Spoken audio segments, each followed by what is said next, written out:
Территория Чечни граничила на всей черте кордона, противопоставленного их чеченским жилищам, простирающегося до 200 верст от реки Сунжи до берегов Каспийского моря.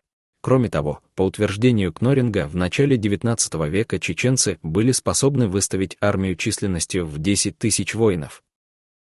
Часть Каспийского побережья в царских документах первой половины XIX века прямо именуется чеченскими водами. В 40-е годы российские власти, контролировавшие данный район, определяли участок побережья моря, который планировалось выделить под вольный промысел. Так, в документе об устройстве рыболовных промыслов на Каспии сообщается. Государственный совет находит, что последовавшие по настоящему вопросу единогласное заключение Общего Сената Собрания, которым предоставляется вольному промыслу все пространство морских вод, которое останется свободным, за отделением части онных для береговых владельцев, надлежит оставить в своей силе, кроме лишь статьи собственно о чеченских водах. Относительно же чеченских вод утвердить состоявшееся впоследствии определение Первого департамента правительствующего Сената. В 1846 году большая часть чеченских вод была выделена в пользование линейным казакам, что отразилось на количестве прочих рыболовов, приобретавших билеты на право ловли рыбы. Другой документ сообщает о споре между казаками и Шамхалом Тарковским, оспаривавшим право первых на пользование участком чеченских вод. В частности, в документе сообщается: относительно отдачи казакам Кавказского линейного войска чеченского участка рыбных промыслов на Каспийском море в 1846 году постановлено: первое. Полкам сего войска, Кизлярскому и Гребенскому, предоставляется право свободного лова рыбы в Каспийском море на всем пространстве берега, принадлежащего им по высочайше утвержденному в 1846 году положению от так называемого Большого банка до пределов владения генерал-майора Шамхала Тарковского. В 1857 году спор между казаками и Шамхалом Тарковским был рассмотрен Кавказским комитетом. В документах читаем: сущность этого дела состоит в том, что в 1846 году по ходатайству бывшего главнокомандующего отдельным Кавказским корпусом, покойного генерал-фельдмаршала князя Воронцова, было предоставлено казакам и Гребенского линейных полков право свободного лова рыбы в Каспийском море на всем пространстве берега, принадлежащего им по высочайше утвержденному положению о Кавказском линейном казачьем войске 14 февраля 1845 года от так называемого Большого банка до владений князя Тарковского. При определении границ сих вод, которые имеют свое особенное название, а именно вод чеченских, генерал-лейтенант князь Тарковский объявил права, собственно, на часть их.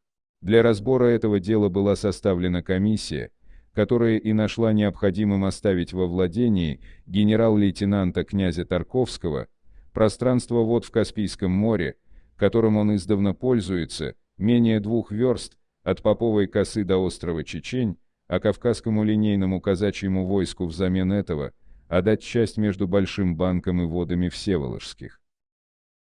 В споре о разграничении чеченских вод участвовали 3 стороны: казаки Кавказского линейного войска, рыбопромышленники и князь Тарковский. 2 первые стороны не имели никаких прав собственности на данные воды. Что же касается Шамхала Тарковского, то относительно его притязаний со слов бывшего кавказского наместника князя Воронцова князем Бебутовым сообщалось, что Тарковский не имеет доказательства на право владения пространством вод от Поповой косы до острова Чечень. Приведенные данные в совокупности показывают, что береговая граница чеченского государства, именовавшаяся в документах чеченскими водами, представляла собой довольно длинный участок побережья Каспия протяженностью более чем в 400 километров.